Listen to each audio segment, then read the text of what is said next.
રાજકોટથી સમાચાર કે જ્યાં શાપરમાં આવેલ સામૂહિક આરોગ્ય કેન્દ્રમાં ગંભીર બેદરકારી સામે આવી। આરોગ્ય કેન્દ્રની અંદર લેબોરેટરીમાં સ્ટાફે તાપણું કર્યું। ઠંડીથી બચવા પોતાનો અને અન્યનો જીવ જોખમમાં મૂક્યો। બાજુમાં જ ઇલેક્ટ્રિક ઉપકરણો અને કેમિકલ હોવાથી અકસ્માત થવાનું જોખમ છે। જિલ્લા આરોગ્ય વિભાગે તપાસ આદેશ આપ્યા છે। કોઈ મોટી દુર્ઘટના ઘટે તો જવાબદાર કોણ? અહીંયા વિડીયો જોઈને સવાલ થાય। દવા લેવા ગયેલા એક વ્યક્તિએ વિડીયો વાયરલ કર્યો, જેમાં યોગ્ય દવા પણ ન આપતા હોવાનો આક્ષેપ કરાયો છે। શાપરના આરોગ્ય કેન્દ્રમાં અંધેરી નગરી અને ગંડો રાજા જેવી સ્થિતિનો વિડીયો જે આપ ટીવી સ્ક્રીન પર જોઈ રહ્યા છો।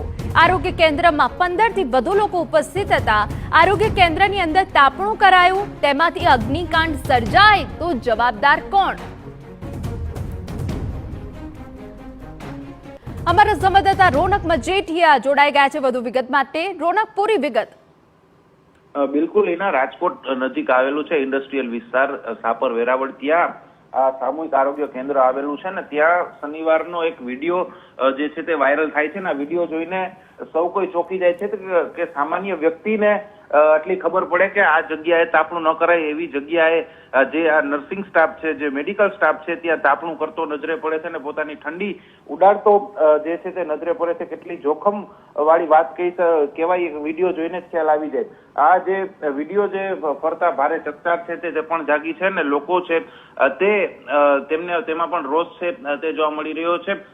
જે સામૂહિક આરોગ્ય કેન્દ્ર આવેલું છે, 150 થી 200 દર્દીઓ છે તે દરરોજ ત્યાં સારવાર માટે આવે છે ને તેમના જીવ જોખમમાં આવે તે રીતે ત્યાં લેબોરેટરીની અંદર તાપણું કરે છે। આ કેટલી ગંભીર બાબત કહેવાય ને કેટલી મૂર્ખતા ભરી બાબત કહેવાય કે આટલા ભણેલ ગણેલ લોકો ત્યાં કામ કરતા હોય ને તેમના દ્વારા આ પ્રકારનું કૃત્ય છે તે કરવામાં આવે। ત્યાં બાજુમાં કેમિકલો પણ પડેલા હોય છે, સેનિટાઈઝર જેવી વસ્તુઓ પણ પડેલી હોય છે, ઇલેક્ટ્રિક ઉપકરણો પણ આ વિડીયોમાં દેખાય છે કે ત્યાં બાજુમાં જ પડેલા છે ને ત્યાં આ સ્ટાફ છે તે લેબની અંદર, આરોગ્ય કેન્દ્રની અંદર તાપણું છે તે કરી દે છે। આ વિડીયો જે દર્દી છે તે પોતે દવા લેવા ગયા હતા તેમણે વાયરલ કર્યો હતો, તેમાં આખી વાત છે તે સામે આવી છે। તેમાં અન્ય પણ આક્ષેપ કરવામાં આવી રહ્યો છે કે જે દવા છે જે તેમને આપવાની હોય છે તેનાથી અલગ દવા છે તે આપવામાં આવે છે। એટલે કે કેટલી લાલિયાવાડી આરોગ્ય કેન્દ્રમાં ચાલે છે તે સ્પષ્ટ રીતે જોઈ શકાય છે। હવે આ અંગે જ્યારે જિલ્લા આરોગ્ય અધિકારીને જાણ થઈ ત્યારે તેમને તપાસના આદેશ પણ આપ્યા છે ને પરંતુ આમાં એક વાત એટલી ચોક્કસ છે કે માત્ર